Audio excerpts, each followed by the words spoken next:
Hello, good day, and welcome to my Compass Daily, where we share practical thought for a productive day.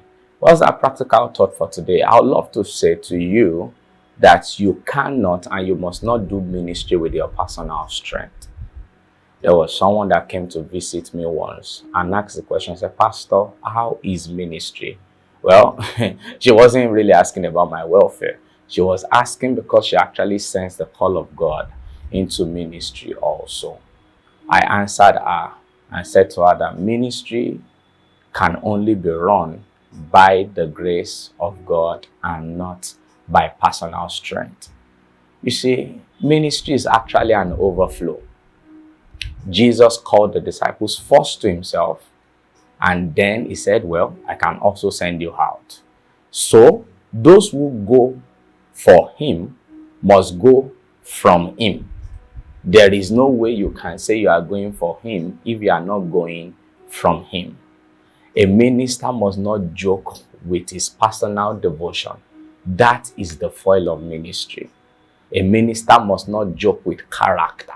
That is the capital of ministry. A minister must not joke with changed lives. That is the profit of ministry. Now hear me today. The personal devotion of a minister is something that is very essential. It's something you must never joke with as a believer, as a minister, especially as a minister, because there are times the ministry will be meeting legitimate needs of people that you also have as needs, but integrity would cause you not to place a demand.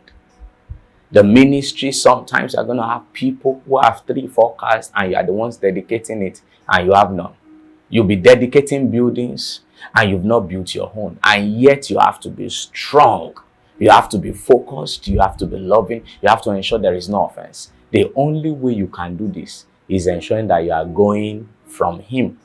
Because if you don't have a timeout with God, you will realize that your ego is going to be punctured. Your heart is going to be all heavy. And before you realize it, you're in the trap of offense. So I want to say to you, that you should do ministry under God. Let ministry be an overflow. Don't do ministry out of your reserved tank. Do it out of a full tank. Do it out of an overflow. And how do you get there? The place of your fellowship and intimacy with God.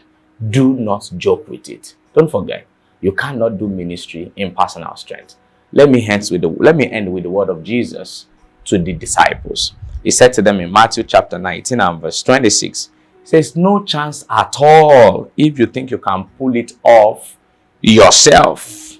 But every chance in the world if you trust God to do it. I want to say to you that don't try to pull it off yourself. Trust God through all the process. Invest in your personal time with God. The Lord bless you today and have a productive day. Amen.